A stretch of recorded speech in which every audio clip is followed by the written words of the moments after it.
ଗୁରୁ ଦିବସ।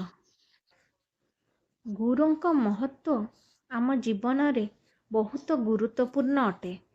ସଂସ୍କୃତରେ ଗୁରୁ ଶବ୍ଦର ଅର୍ଥ ହେଉଛି ଅନ୍ଧକାରରୁ ଆଲୋକକୁ ନେବାକୁ ଥିବା ବ୍ୟକ୍ତି। ଗୁରୁମାନେ ଆମକୁ କେବଳ ପାଠ ପଢ଼ି ଶିଖାନ୍ତି ତାହା ନୁହେଁ, ସେମାନେ ଆମକୁ ସଠିକ୍ ଜୀବନ ରାସ୍ତା ଉପରେ ଚାଲିବାକୁ ମଧ୍ୟ ଶିଖାନ୍ତି।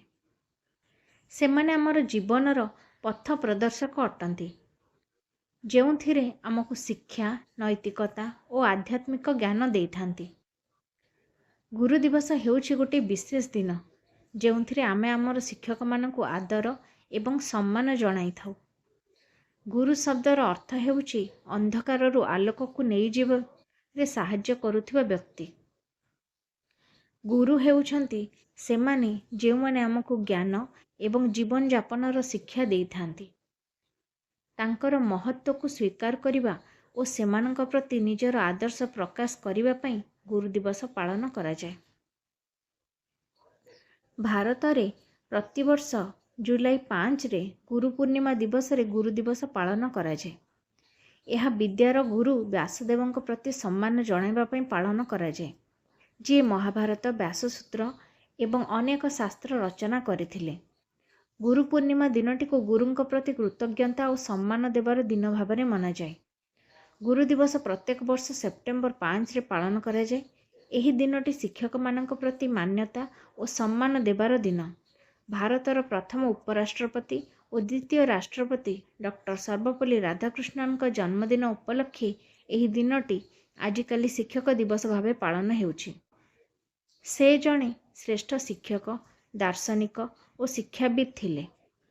ତାଙ୍କର ଶିକ୍ଷା ଓ ସଦ୍ଗୁଣକୁ ସ୍ମରଣ କରିବା ପାଇଁ ଏହି ଦିନଟି ପାଳନ କରାଯାଏ।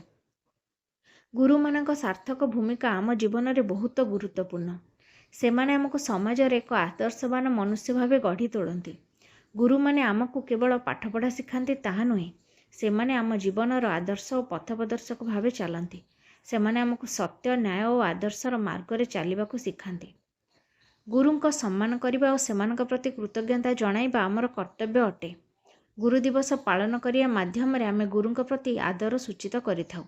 ଏହା ମାନବତା ଏବଂ ନୈତିକତାର ଆଧାରରେ ଆମକୁ ଗୁରୁଙ୍କ ଆଦର ଓ ଦେବନୀୟ ସ୍ଥାନର ମହତ୍ଵକୁ ବିବେଚନା କରିବାର ଦିନ। ଗୁରୁ ଦିବସ ପାଳନ କରିବାକୁ ଆମେ ଆପଣା ଜୀବନର ଗୁରୁଙ୍କ ଦରକାରିତା ଓ ସେମାନଙ୍କ ଗୁରୁତ୍ୱକୁ ସ୍ୱୀକାର କରିବାର ଏକ ଉତ୍ସବ ଭାବେ ମାନୁ।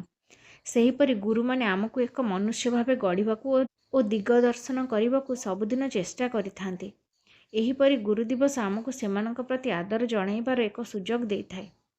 ଗୁରୁଙ୍କ ସ୍ଥାନ ମାତାପିତାଙ୍କ ସମାନ ହୋଇଥାଏ। ଯେପରିକି ମାତାପିତା ଆମକୁ ଜନ୍ମ ଦେଇଥାନ୍ତି, ସେହିପରି ଗୁରୁ ଆମକୁ ଜ୍ଞାନ ଦେଇଥାନ୍ତି ଓ ଆମର ଜୀବନକୁ ଦିଗ ଦିଅନ୍ତି। ଗୁରୁଙ୍କ ସମ୍ମାନ କରିବା ଓ ସେମାନଙ୍କ ପ୍ରତି ତୃଣ କରିବା ଆମର ଦାୟିତ୍ୱ ହୁଏ, କାରଣ ସେମାନେ ଆମର ଜୀବନର ଦିଗଦର୍ଶକ ଅଟନ୍ତି।